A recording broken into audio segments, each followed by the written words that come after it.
Take a look around you. All around you is stuff. Even the human bodies we inhabit right now are just a complex configuration of basic elements that you can find in any high school chemistry lab.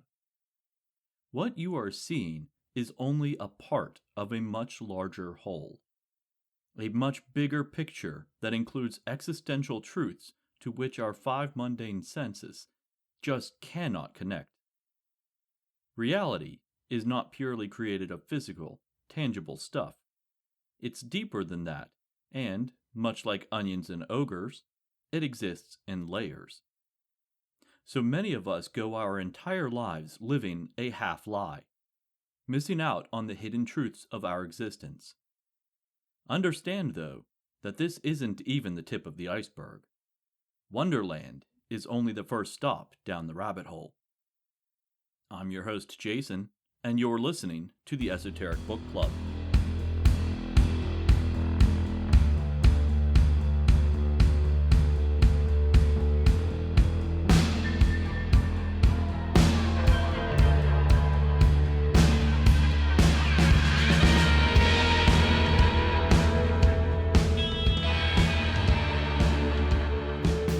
Welcome back, Goblins!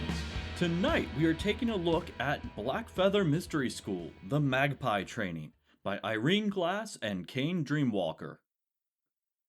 Before I get started, I want to welcome my newest patron, Zach, and give a shout out to Esoteric Council member, Grand Inquisitor Samantha. All patrons get early access to shows for as little as $1 per month, and those pledging above $3 a month receive extended episodes. If you like what you hear and want to help me out, you can find me on patreon.com/esoteric book club. In the interest of full disclosure, I was given an advanced reader copy of this book free of charge by the author in exchange for a fair, unbiased review. I have not been compensated in any way for this episode. So what is the Blackfeather Mystery School, and why is this book subtitled The Magpie Training? According to their website, they are, quote, a fundamental, full-spectrum training in empowered witchcraft, developed through the collaboration of a mystic witch and a spirit worker. It's a synthesis and outgrowth of more than 20 years in the art and practice of witchcraft, and threads the needle between the structure of traditional witchcraft and the freedom of mysticism. Blackfeather is designed to create a safe, strong structure for the cultivation of mystical experiences for personal growth. And the magpie part? At Blackfeather, there are 4 levels of instruction, and each is named for a different corvid: magpie, rook, crow, and raven. This book incorporates the first level of training, hence the magpie. The foundation of Blackfeather came from a combination of Wicca, witchcraft, spirit work, and the author's own experiences and gnosis. Their goal is to enrich 3 specific areas through these lessons: empowered witchcraft, a diverse magical toolbox, and a strong structure upon which to build your future practices. That's right. Even if you choose not to continue with Blackfeather, what they teach you in the Magpie training will help you in other magical endeavors later on. Let's start by taking a look at empowered witchcraft. What exactly is it? It's an interesting combination of emotional well-being, physical health, and magical competency. A lot of systems try to develop emotional well-being through magical competency, which is kind of like building a cart before you have a horse. Over the last few years, there has been an increasing amount of attention given to shadow work in the magical community. It sounds far more ominous than it really is. Well, I guess less ominous for outsiders, maybe not so much for the person doing the work. Anyway, shadow work is about facing your inner struggles, traumas, and self-sabotaging in order to bring about emotional stability. Lots of modern systems rely on this, and Blackfeather does so as well. But what makes this instruction series unique is that it also adds physical health to the foundational aspect of its teachings. It refers to this as a sacred movement practice.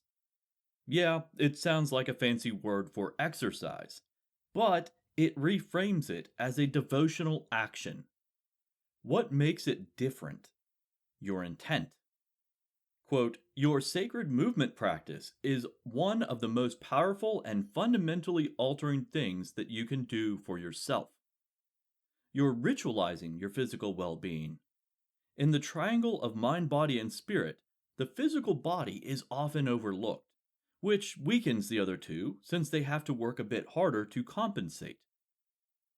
I also want to point out that this is not an ableist point of view either. The student is advised to work within their means and abilities. You don't have to strive towards becoming an Olympic athlete, but you do have to seek to improve yourself. Magic isn't a shortcut, and this is no different. Besides, what happens if you get really good at one thing, and suddenly that one thing no longer works?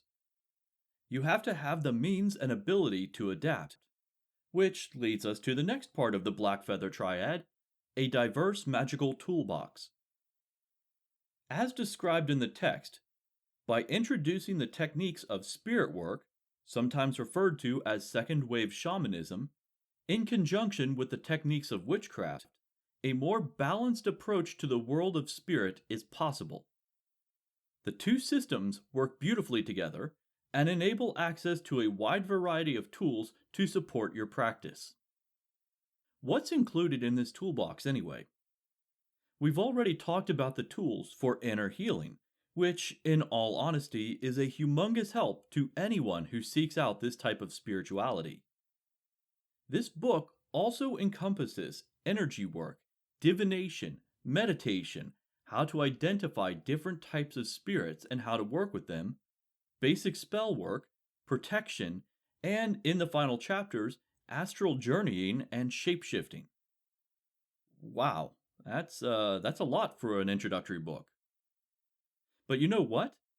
Each chapter builds upon those that came before it. So by the time you get to the end, you're drawing upon lessons that you learned in 4 or 5 chapters prior to this. So it's not by any means overwhelming. Unless you jump straight into chapter 14 or 15, in which case you will have no idea what's going on. But that is exactly what the final part of the Blackfeather Triad teaches: the underlying structure for a magical practice. There are certain things that you need to be competent in before attempting to do magic of any sort. Why? Because a lot of the strength of magic comes from belief that it will work. That seems a little counterintuitive, yes, but hear me out. Why don't witches and magical practitioners do large workings on their own when they first begin? Because it's not likely to work. Why is it not likely to work? I just said that magic is based on belief, and if I just believe hard enough, it should work, right? Until you gain confidence in your abilities and experience tangible effects from your work, a seed of doubt will always remain. As they talk about in this book, you begin making small nudges to help the probability of certain events to become more likely. This isn't just because it's easier, but because the more times that you influence the outcomes of an event, the more confident you become. Belief functions much like a muscle. It doesn't grow unless you flex it once in a while. Bodybuilders do different exercises to get different results. They do lower weight exercises with more repetition to get better muscle definition. But when they want to get physically bigger, they use heavier weights. So by doing smaller spells more frequently, you build your muscle memory. But if you want to achieve bigger results, you begin working with incrementally bigger spells. As the authors state, by regularly engaging with spiritual practice, we build the muscles used for magic in its many forms. We become more proficient as practitioners. If we are dedicants, servants or allies of the gods, our relationships with the powers we serve become stronger. We are better able to choose paths that support our individual true north, our own natural alignment. As I am fond of telling my students, I am not good at rituals and magic because I have some unusual ability. I am good at them because I've had a lot of practice. End quote. Now that we have examined the foundations of the school's structure, let's look at the instructions themselves. Most people who have read even just a single book on magic will recognize a lot of what is talked about early on, but with a specific twist unique to Blackfeather. Altars are not uncommon in most practices, but the Blackfeather altar engages all 5 senses, or 6 depending on how you look at it. It includes a mirror, scented oils and perfumes, a bowl of salt, a dark-colored stone, a candle, and a written blessing or dedication. The candle works to activate the visual aspect, the oils work for scent, which I'm combining with taste since they are intrinsically tied to one another. The stone is for touch, the blessing is for hearing, and the mirror is for your 6th sense. Now, this isn't explicitly stated in the program, but it is an observation I've made as an outsider. So what about the bowl of salt? The bowl of salt serves as a grounding agent to use along with the stone. The stone, while activating your sense of touch, is also used as a vessel to place your negative emotions, wandering thoughts, and worries into. After you do this, you place it in the salt, which helps to dissipate these energies, leaving it clean and clear for the next time you use it. What I find most fascinating is the use of scent. Scent plays a big role in magic and ritual around the world. Copal, patchouli, sage, frankincense, clove. All of these have a special place in ritual work, even among different belief structures. We attribute meaning and abilities to different smells, but more importantly, scent has the power to shift our focus and perception. I'm not talking about entheogens either. The sense of smell has an incredibly strong ability to stimulate mental recall. Imagine you walk into a bakery and they are taking a fresh batch of sugar cookies out of the oven. That smell tickles a portion of your brain, and suddenly you're back in your childhood making Christmas cookies with your mother. Not only that, but the memory is far more vivid than when you try to remember what you may have had for breakfast this morning, isn't it? Now imagine that you have a specific scented oil blend that you use for magic and ritual. When you first start learning, it seems like it's just a repetitive task that you're doing just for the sake of doing it. As you progress, though, you'll begin to understand that this scent is going to aid you as a trigger that helps you get into the proper headspace much quicker than normal. While you can use any oil or scent that you choose, there are several recipes listed in this book that are used by the school and its instructors. Essentially, they are all variations of the same recipe, using hyssop, patchouli, chamomile, mugwort, cedar, lemongrass, clove, and fennel. That said, if you are following this book as coursework, this oil blend will be used at the beginning of each chapter as an aid to assist your studies. To prepare yourself to get into the right mindset for magical study, there is a simple ritual utilized by Blackfeather that incorporates the oil blend mentioned above, casting a circle, which is a magical protective barrier, and reciting the following chant. Cast the flame, the circle bright, sacred space contains the right. In the center power grows, within, without, above, below. Think of this like a warm-up routine before lifting weights. You need to stretch your metaphysical muscles and get them ready to work.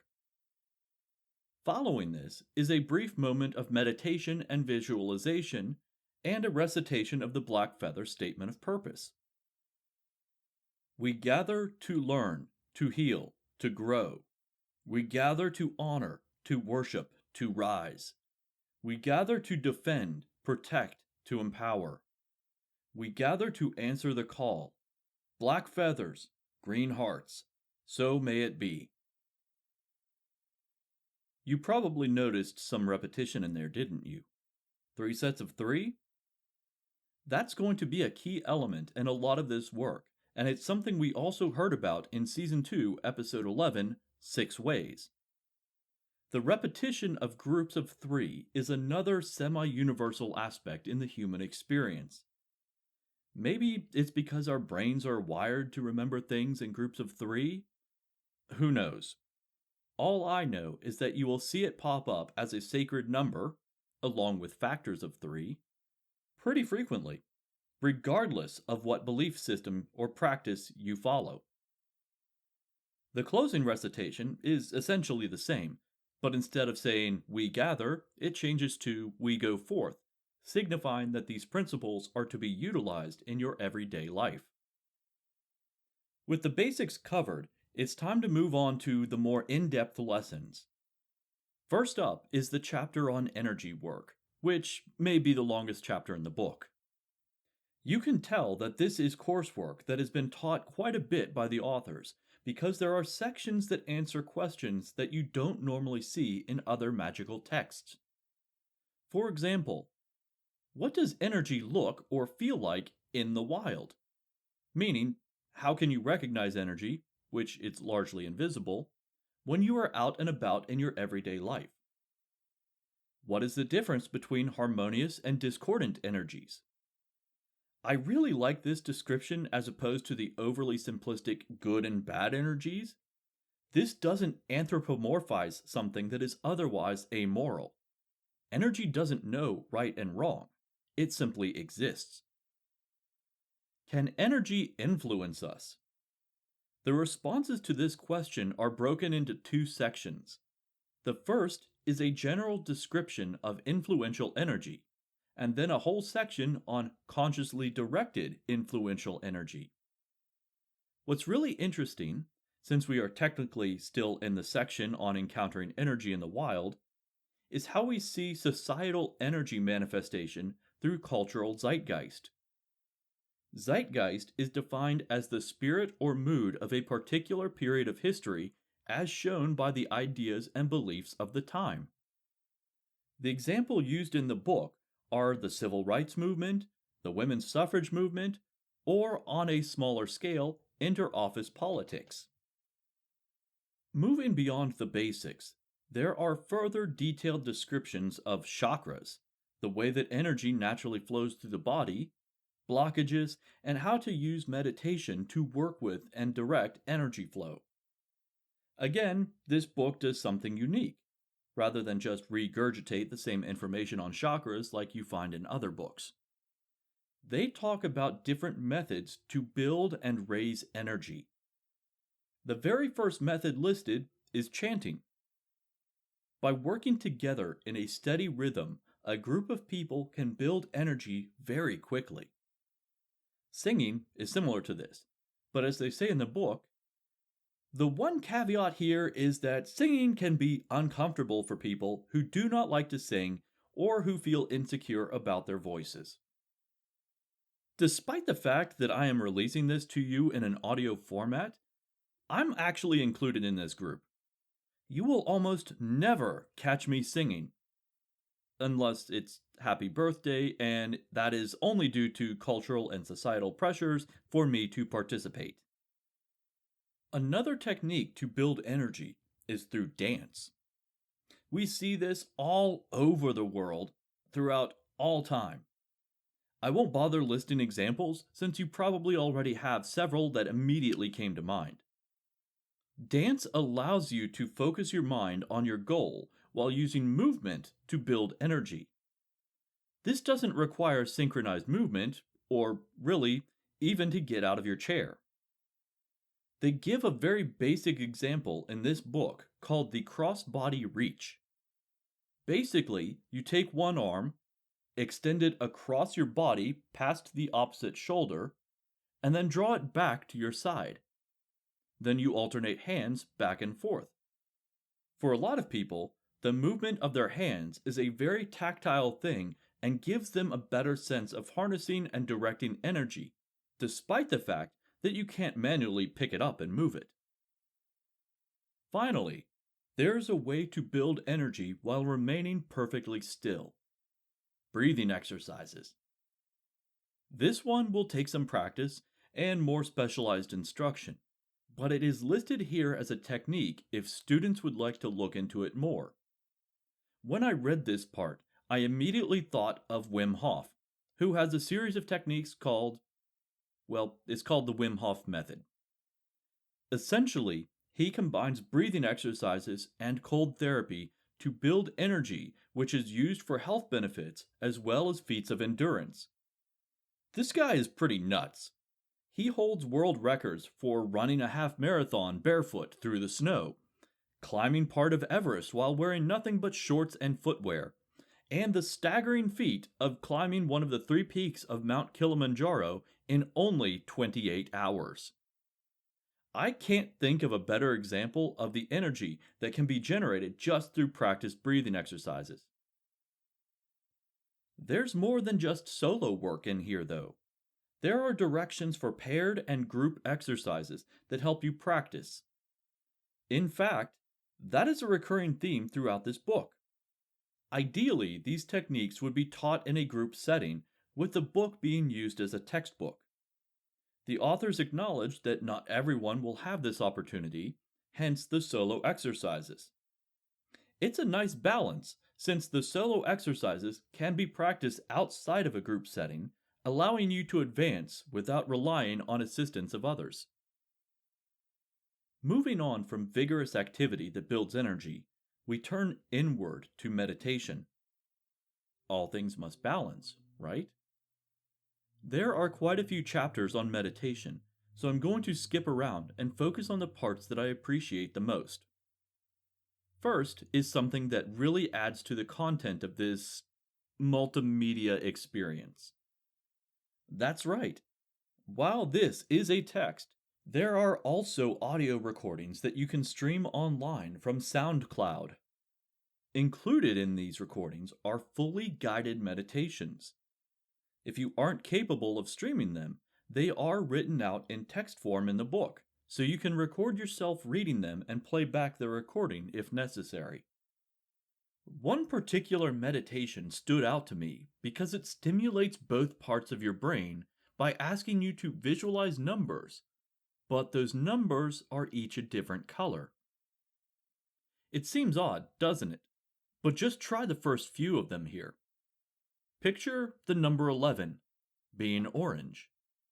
Now picture the number 10 being yellow. 9 is green. 8 is blue. And so on.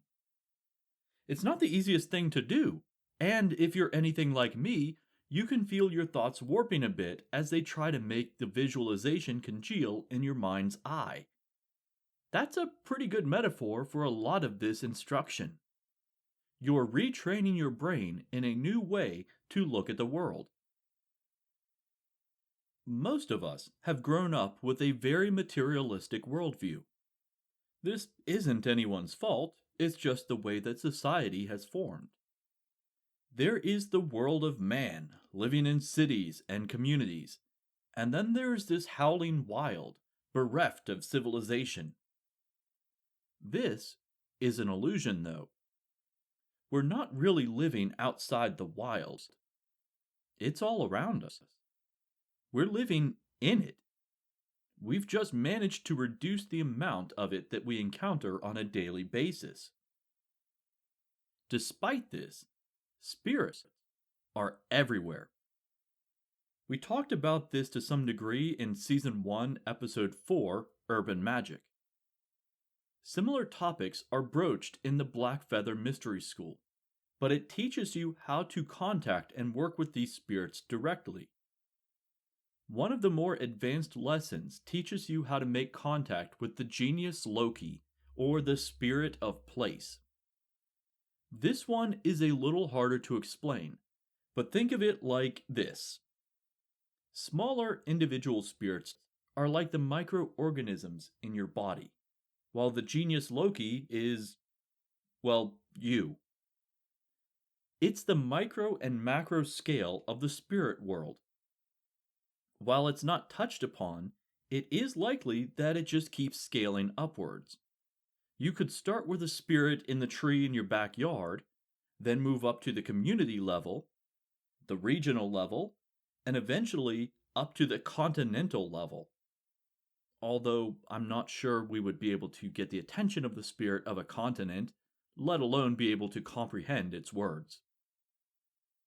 This is all part of the animist mindset and is incorporated into much of the spirit work done in this book. It's an interesting combination of neo-shamanism and witchcraft. This blending of compatible methodology is what makes Blackfeather a unique system. The downside is that when you start to work with the spirits, other things start to take notice. Early in the book, the authors go into protection. This is essential because you don't want spiritual hitchhikers. This could range from otherworldly parasites to actual human ghosts who want to badger you about something from their past life. The idea is that the more you do this, the more you encounter them, and, much like work, when you go home, you just want to be left alone. The sections on protection are pretty broad and give you a good basis for different apotropaic objects such as smoky quartz, black salt, railroad spikes, incenses, witch bottles, etc. They don't go into a ton of depth, but they also don't gloss over them either. There's enough information to protect you at this level of learning. The more advanced stuff comes with the shielding exercises. Quote, magical people, witches, magicians, spirit workers, and the like, are a bit like the flames of a candle in a dark room. If we think of magical skill as being at the core of the flame, magical folk shine very brightly. That brightness draws things to us. Some of these things are good. Sometimes it's other bright lights, or helpful spirits, or gods. However, we also draw moths. Along with human moths, there are other beings that can be a threat to people who shine. Our world is shared by many non-corporeal and incorporeal spirits. Some of them will try to attach to a bright light in an attempt to prolong their existence. End quote. This sounds pretty dire for sure, but it's not terribly common. At least, not at first. As you gain power, though, your light shines brighter and these things come crawling out of the shadows. This is where shielding comes in. This is a combination of various techniques that we've already covered: visualization, meditation, and energy work. It just happens that in this case we are combining all three of them. Basically, and this is going to be super basic, you will enter a meditative state, draw upon your energy, and visualize a barrier of some sort being formed around you. This will look different to each person, and that's part of the magic of it. No pun intended. Most texts will teach you the basic surrounded by white light version of shielding, which works, but it's the most basic version of shielding that you can do. When you start to attract these metaphysical moths, you'll need shielding that allows for certain levels of energy exchange. That may sound weird at first, considering that you're trying to keep things out. But you have to remember, a wall is a wall. If nothing can get through, then nothing can get through, including the good things. There are, unsurprisingly, 3 levels of shielding that you can perform: impermeable, semi-permeable, and specifically permeable. Impermeable is a wall. Full stop. Nothing gets in, but nothing gets out either. Semi-permeable shields take a bit more practice, but will only block hostile intent. This is usually recommended for group settings where you know and are comfortable with your company. Finally, after a bit of practice, you can create shields that are open to specific individuals. Think of it like building a wall with a door in it, and then giving chosen people a key. Although, I think a gatehouse may be a better metaphor, since you can still lower the drawbridge and allow people in temporarily, but if they prove to be untrustworthy, you can easily drop the portcullis and lock them out. The level of detail in this section is quite nice, and it takes you slightly beyond the basics. Then again, this is for protective purposes, so it makes sense to spend a little extra time on this. The last part that I want to go over in the regular section of this episode is something entitled Life Sculpting. I'll tell you, I was wary of this chapter when I first read the title, but it makes a bit more sense when you get into the details. Life sculpting is kind of like shadow work combined with intensive reflective journaling, mixed with a bit of mindfulness and a splash of magic. The defining metaphor for this is the death and rebirth cycle. Old patterns and behaviors must die so that new ones can be born. Sometimes that seems easier said than done. Sometimes events take place and we are not given a choice in the matter. That's the benefit of doing this ahead of time, assuming you are lucky enough to have avoided major tragedy up to this point. It all begins by finding your true north with a capital T and a capital N. This is your moral compass, the perfect alignment for your life. Your life, not anyone else's. That's what's so liberating about this. You get to decide what your ideal bearing should be. This also introduces a unique concept: divine discontent. Divine discontent is a restlessness, a feeling that on some level something isn't right. Frequently, we can't even name what that problem is. Overcoming this discontent is done through the life sculpting process. Remember what I said earlier, though?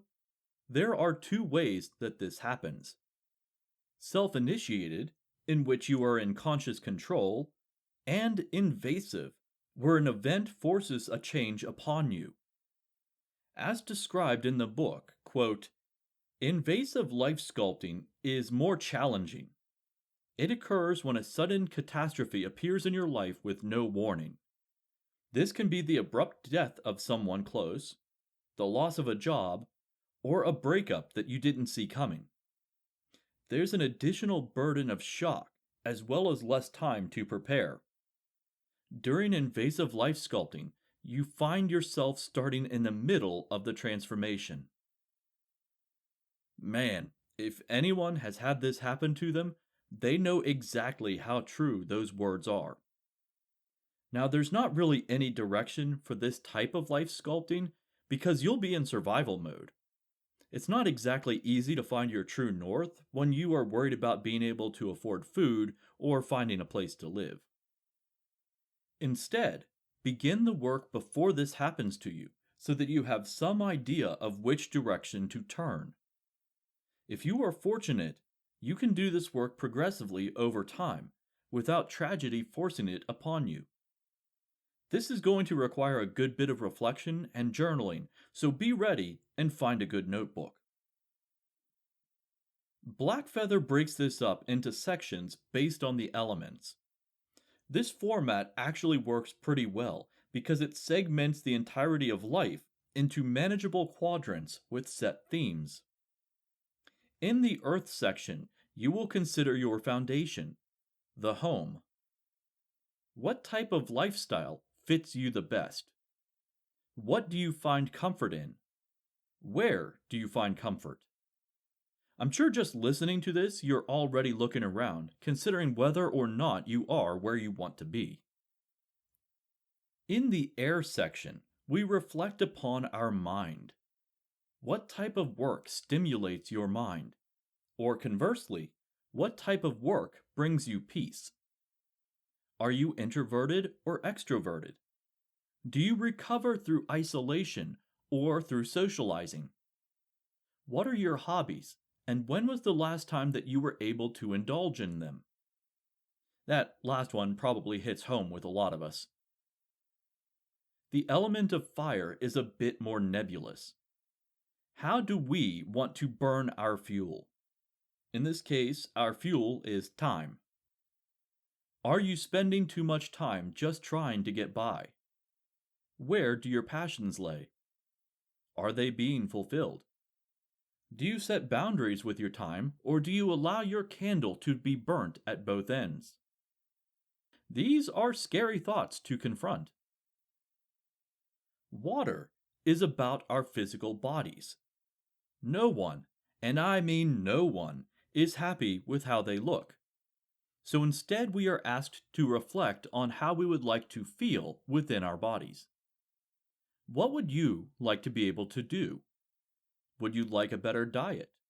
Would you like to be able to hike longer distances? Maybe you'd like to dance, create art, play music. What is preventing you from doing these things? Finally, we have spirit. This is all about connections. Connections to spirituality, people, to yourself, and to the greater world around you. Do you feel isolated and alone? Do you feel disconnected? Do you have a social safety net of any sort? If things changed in your life, who would be there to support you? Where would you turn to find peace? These are pretty big existential questions, which is probably why spirit is the last section. I don't know about you, but I got a wee bit of anxiety just hearing these journal prompts. That said, these are all things that we, as individuals, need to reflect upon. Reflections that we generally are distracted from by media and technology.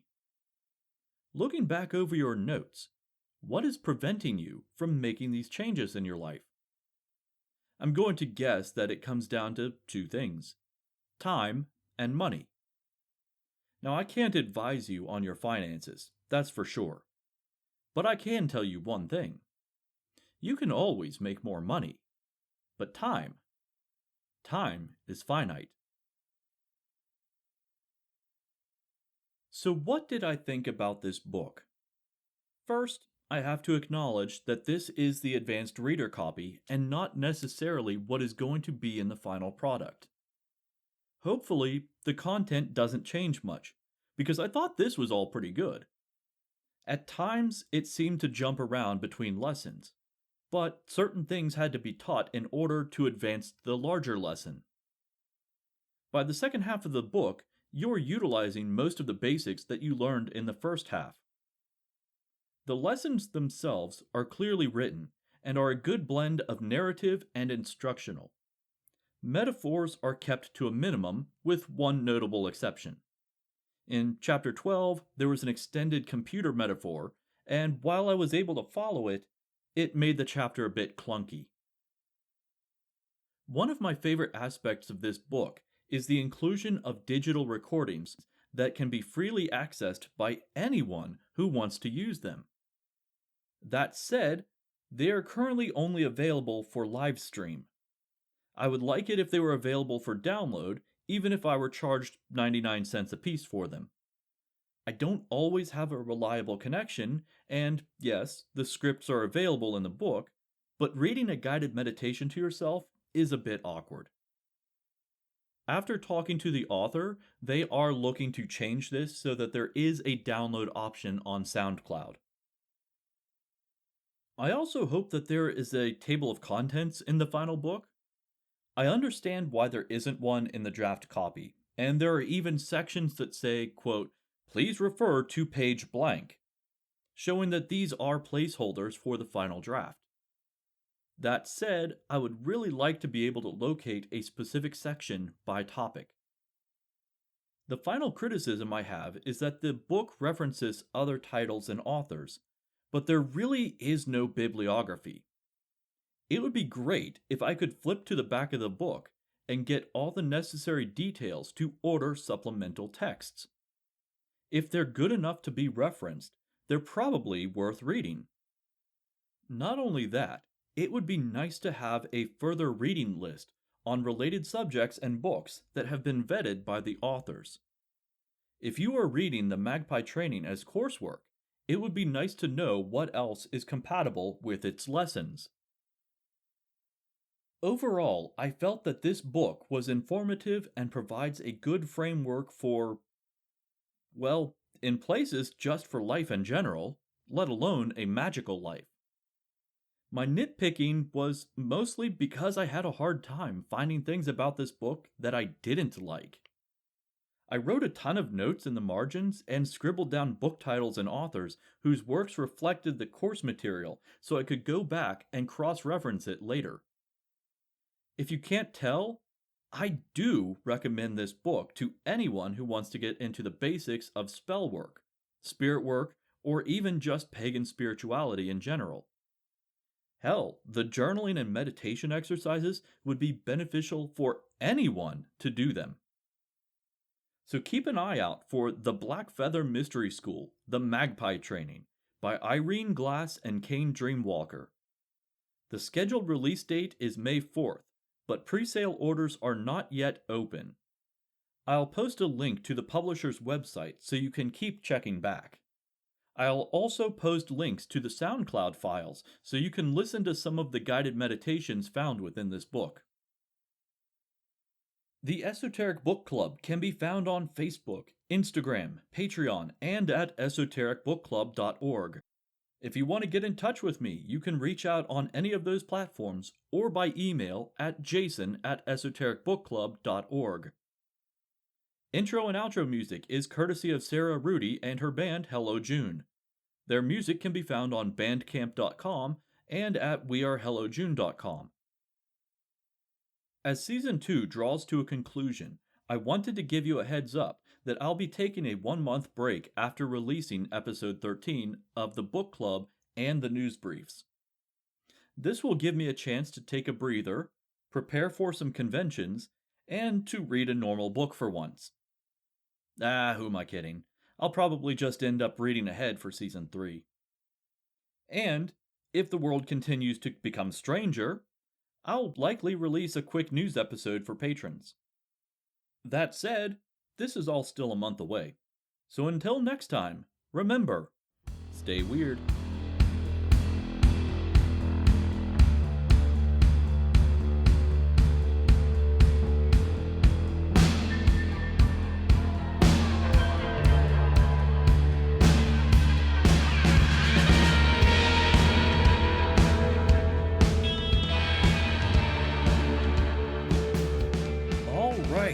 Extra special weirdos, it's time once again to open the Esoteric Archive. For our extension, we are going to take a look at my favorite section of this book, the Empowered Witch Self. The passage we heard in the introduction was directly from this chapter, and I found it rather impactful.